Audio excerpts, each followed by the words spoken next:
Berhubung dengan maraknya pandemi COVID-19 yang tidak ada hentinya, banyak masyarakat yang sedang lagi stay di rumah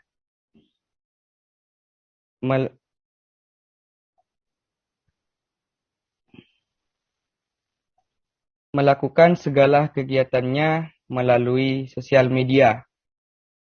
Baik entah itu cuma searching, cuma scroll Instagram, ataupun lihat berita-berita terbaru di Twitter.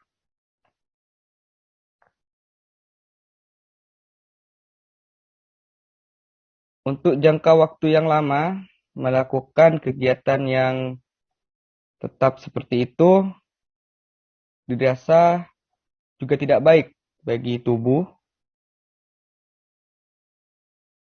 dan juga bagi lingkungan sekitar, begitu keluarga.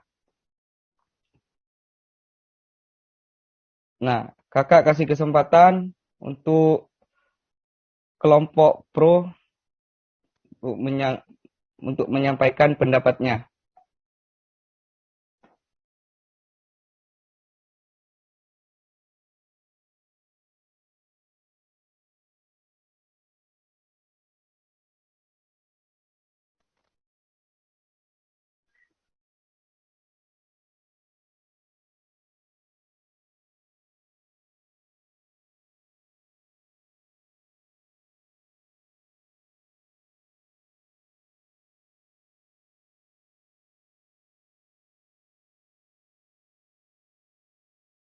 Jika kelompok pro tidak ada tanggapan, bisa dari kelompok yang kontra.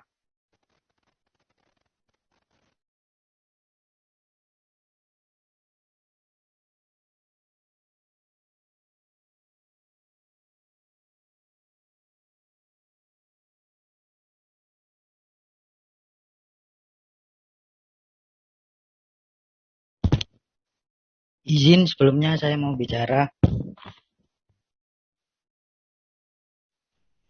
Saya Oki Sarul Barka, perwakilan dari kelompok kontra. Nah, untuk masalah penggunaan sosial media di waktu COVID-19 ini, biarkanlah warga atau rakyat Indonesia untuk mencari hiburan dengan cara bermain sosial media. Jika tidak diperbolehkan, warga atau rakyat Indonesia mau berbuat apa lagi? Keluaran di keluar rumah pun tidak boleh. Terus warga Indonesia mau ngapain lagi? Gitu, sekian dari saya dari kelompok kontra. Ya, makasih atas penyampaiannya. Untuk kelompok pro, silahkan untuk menyampaikan pendapat atau menyanggah dari pendapat Ohi Sahrul yang barusan.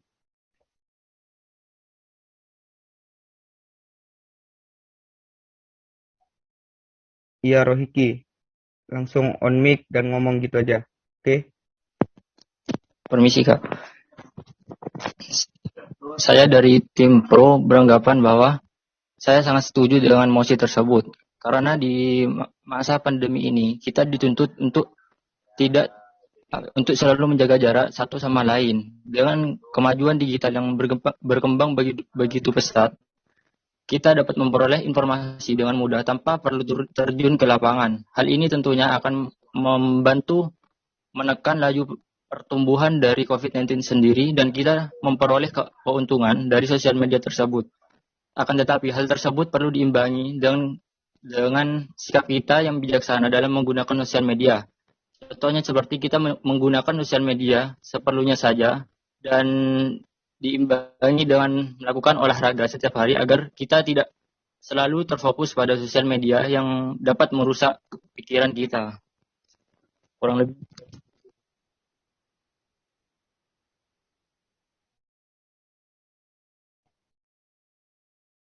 Ya, dari teman-teman yang lain. Monggo disampaikan pendapatnya.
Kak, sebelumnya izinkan saya berbicara. Ya, langsung aja. Perkenalkan, nama saya Gertis Karingum, saya dari kelompok Pro. Sebelumnya, saya mau menyanggah pendapat atau masukan dari Kak Oki Syahrul tadi. Tadi kan katanya kalau nggak main sosial media, kita mau main apa lagi? Nah, saya kurang setuju dengan pendapat tersebut. Karena selain sosial media, ada banyak kegiatan yang bisa dilakukan di rumah, seperti belajar memasak atau lebih meluangkan waktunya dengan keluarga, atau bisa juga diimbangi dengan olahraga seperti kata rekan saya tadi. Seperti itu. Terima kasih.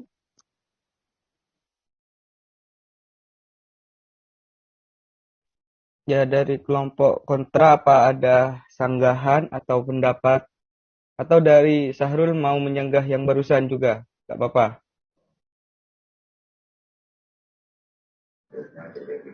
Permisi Kak, saya Nanda Aurelia dari tim Pro ingin mengajukan berbicara.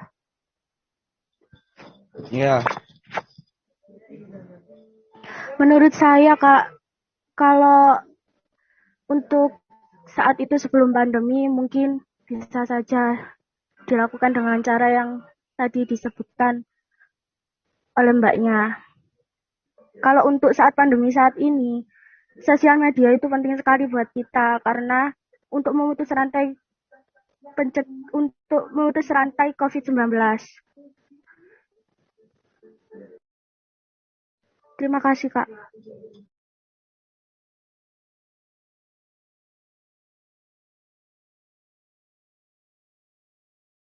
ya dari kelompok kontra apakah ada sanggahan?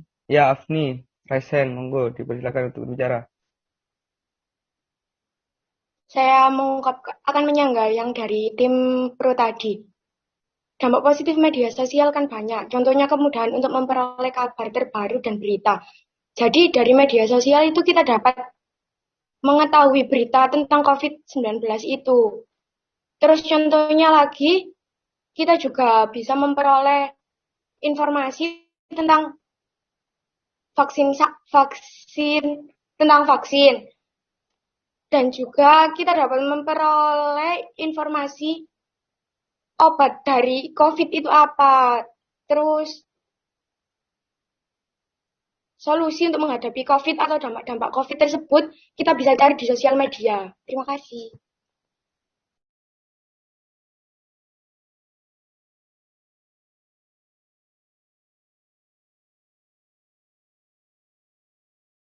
Ya, apa ada pendapat atau sanggahan lain?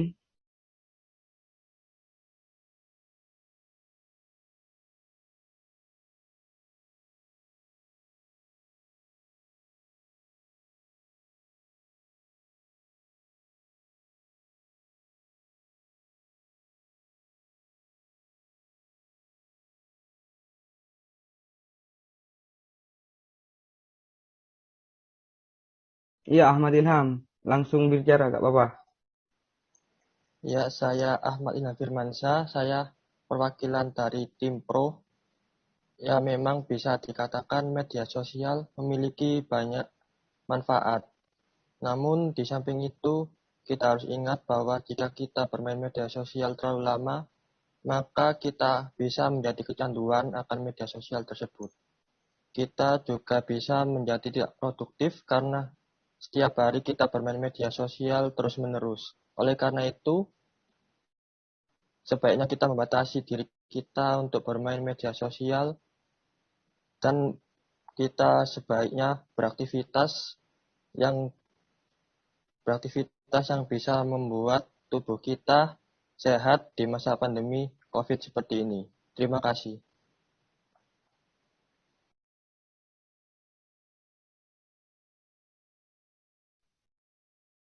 Oke, ada lagi yang mau menyampaikan pendapatnya dari kontra dan pro? Saya Kak, Ya, langsung. saya Firly Yuziara Manu. Saya dari tim kontra. Tadi kan dari tim pro menjelaskan kalau kita nggak perlu kemana-mana untuk mendapatkan berita. Nah, untuk berita sendiri kan belum tentu berita itu benar dari sosial media. Bisa saja berita itu hoax, jadi belum tentu kebenarannya.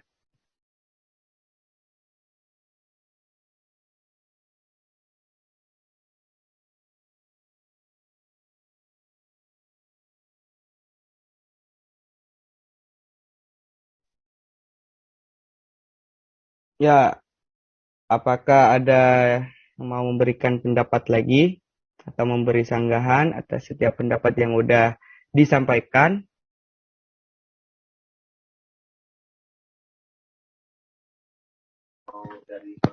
Permisi Kak, izin menyanggah pernyataan yang barusan Kak. Oke. Menurut saya, jika berbicara tentang benar tidaknya suatu berita, itu tergantung bagaimana kita memfilter apa yang kita peroleh. Kita bisa mencari informasi yang akurat dari website pemerintah seperti Dinas Kesehatan. Tentunya hal tersebut adalah website-website terpercaya yang dapat dijadikan sebagai patokan tentang seberapa parah COVID-19 di Indonesia ini. Dan ketika ada website yang mengatakan tanpa sumber yang jelas, kita tidak harus selalu percaya dengan website tersebut karena kita tahu sendiri bahwa website tersebut tidak bersumber dari sesuatu yang jelas. Mungkin seperti itu. Terima kasih.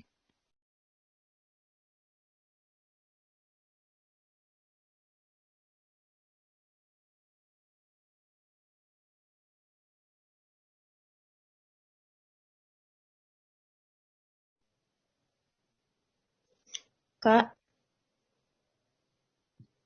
permisi, saya izin.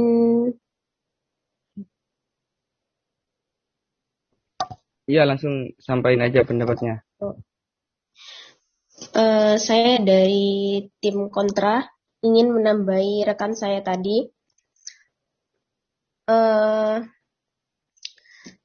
Berselancar atau bermain di sosial media itu nggak melulu buruk dan nggak produktif gitu. Contohnya kayak banyak loh sekarang situs atau aplikasi pembelajaran online. Ada yang gratis dan juga ada yang berbayar juga. Gitu, Kak.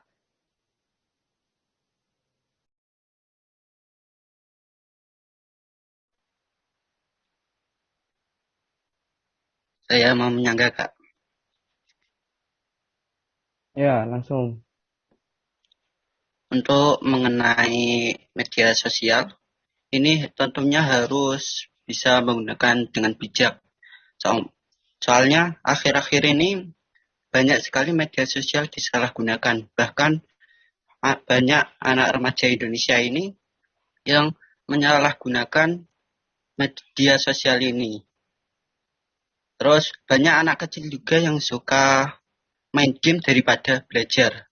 Soalnya dari pengawasan orang tua pun juga kurang. Mungkin cukup itu, Kak.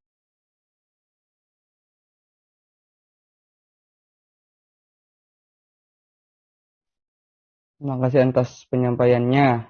Mungkin dari yang lain.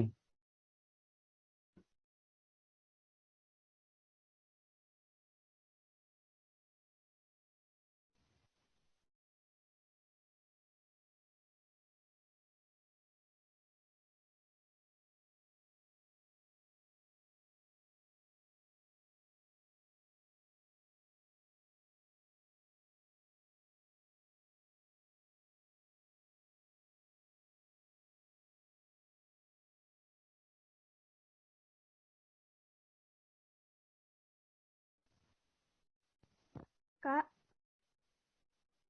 Ya, saya ingin menyampaikan pendapat saya. Saya dari tim kontra. Tidak semua anak-anak itu nggak ada yang belajar dari sosial media. Banyak anak juga, anak kecil bahkan, itu udah bisa nyanyi bahasa Inggris melalui lihat YouTube. Jadi nggak nggak banyak juga pengaruh negatifnya, menurut saya.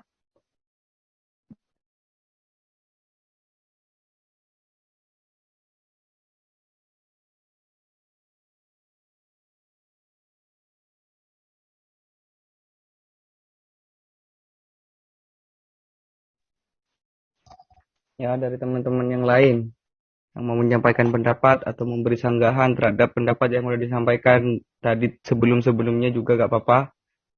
Monggo dipersilahkan. Kak, saya izin menyanggah.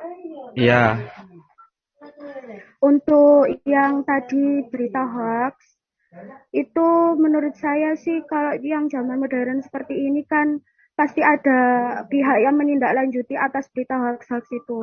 Buktinya banyak yang menyebar berita hoax berakhir di penjara kan. Sistem hukum kita sudah menerapkan itu. Jadi untuk apa perlu khawatir? Terima kasih Kak.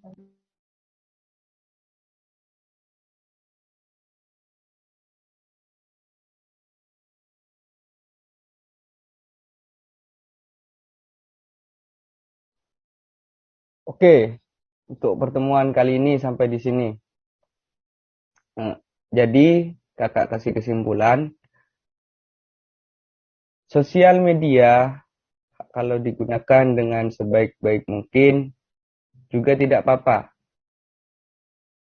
Tapi jangan kita terlalu intens dalam menggunakan sosial media tersebut. Kita harus menyeimbanginya dengan kegiatan-kegiatan lainnya.